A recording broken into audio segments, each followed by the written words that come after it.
Welcome to today's Explainer. Today we're diving into this absolutely fascinating and honestly kind of jarring juxtaposition. Because on one side, we have this incredibly bright, highly saturated, and relentlessly cheerful world of YouTube children's content. But then, on the flip side, we have the incredibly heavy, complex, and constantly evolving reality of international child labor and human rights laws. So we're going to look at what exactly happens when the totally innocent act of a child just playing in their living room transforms into a multi-million-dollar global broadcast. Okay, let's dive right into this. I want you to take a second and really rethink your assumptions about making content online. When you're watching a massive viral hit, it feels totally organic, right? It just feels like someone hit record on their phone and captured a fun, spontaneous moment. But below the surface, wow, YouTube is this hyper-optimized ecosystem. Literally every thumbnail, every keyword, every tiny sound effect is heavily engineered to capture your attention and drive revenue. And as we're about to see, that intense level of engineering applies just as much to children's content as it does to absolutely anything else. So let's talk about how these different corners of the internet actually make their money. Looking at some data pulled from OutlierKit, which tracks these YouTube niches, you see a pretty stark contrast. If you run a faceless, automated channel talking about finance and investing, advertisers pay a massive premium for that, somewhere between $15 and $45 per 1,000 views, or CPM. AI and tech, also huge, sitting right between $8 and $20. Now, down at the bottom, we have kids and education content, sitting at a much lower $3 to $8 CPM. But here's the real kicker. The kids niche completely makes up for that lower rate because it has an absolutely enormous, incredibly loyal audience that will literally watch the same videos on repeat for hours. It's a volume game, and it is incredibly lucrative. Here is our quick roadmap for today's Explainer. 1. The YouTube content machine. 2. Rise of the kidfluencer. 3. When play becomes work. 4. The middle childhood blind spot. And 5. Who protects the child? All right, let's kick things off with Section 1, the YouTube content machine. Before we even get to the kids themselves, we really need to understand the environment they're stepping into. Like I said, everything on YouTube is calculated and packaged to keep you hooked. Just think about the audio landscape for a second. We found the actual titles of royalty-free music tracks from the platform Motion Array, which are specifically designed and marketed for creators making kids content.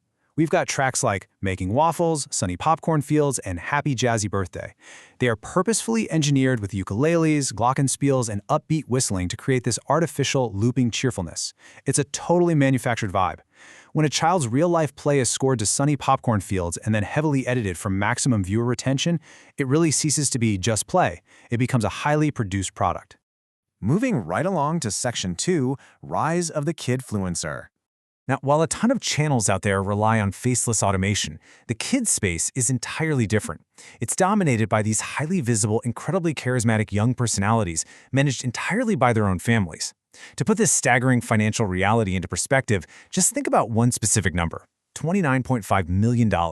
That was the estimated 2020 earnings of Ryan Kaji, the star of the massive channel Ryan's World. A child, not even 10 years old at the time, generating the kind of annual revenue that totally rivals mid-sized traditional corporations. I mean, this isn't pocket money we're talking about. This is a massive, highly profitable enterprise built entirely around the image and activity of a child. And his rapid trajectory is honestly the perfect case study here. At age 3, it started out innocently enough, right? Just casual home videos of a toddler unboxing toys filmed by his mom. But by age 5, he hits this billion-view viral success with a video featuring a giant Lightning McQueen egg. The algorithm just caught fire. By age 6, his parents formalized the whole operation, founding a production company called Sunlight Entertainment to manage his brand. And by age 8, Ryan was literally the highest-earning YouTuber globally. What began as an innocent toddler playing in his living room morphed with breathtaking speed into a formalized multi-million-dollar corporate machine. Which brings us to Section 3, when play becomes work.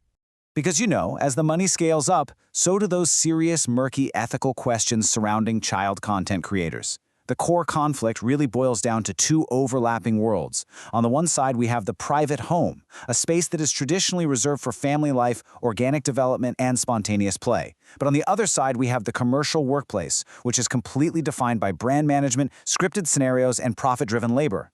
And this brilliantly illustrates the problem. For kidfluencers, these two totally distinct worlds just collapse into one. The living room actually becomes a soundstage. The parent essentially becomes the director and the CEO. And the child's natural play becomes monetized labor. It completely warps the traditional boundaries of childhood. To help us really untangle this, we're turning to an absolutely incredible piece of legal scholarship, a master's thesis from Leiden University by Kezia Albertine Nalita Tobing. This research is a game changer because it puts the digital kidfluencer phenomenon right under the microscope of international human rights law, looking specifically at how the state and parents are supposed to interact when a child's entire life becomes a commercial enterprise. The foundational text we're looking at here is the United Nations Convention on the Rights of the Child, specifically Article 5. It states that parents must provide appropriate direction and guidance in a manner consistent with the evolving capabilities of the child. Now really think about that phrase for a second, evolving capacities. As a child grows, they gain more autonomy and the right to shape their own life. The law gives parents discretion for sure, but it expects them to guide the child toward independence, not control them for profit. So in the world of Ryan's world, we really have to ask ourselves, where does parental guidance end and where does brand management begin? Let's move to Section 4, the middle childhood blind spot. This right here is the critical, and honestly often completely ignored, developmental and legal gray area these children are living in. So the key point is understanding this concept of middle childhood. Psychologists define this as the ages between 6 and 12. It's a really sticky transitional phase.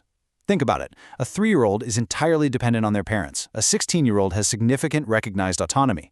But a child between 6 and 12, well, they're growing, they have opinions, they definitely have those evolving capacities, but their autonomy is still incomplete.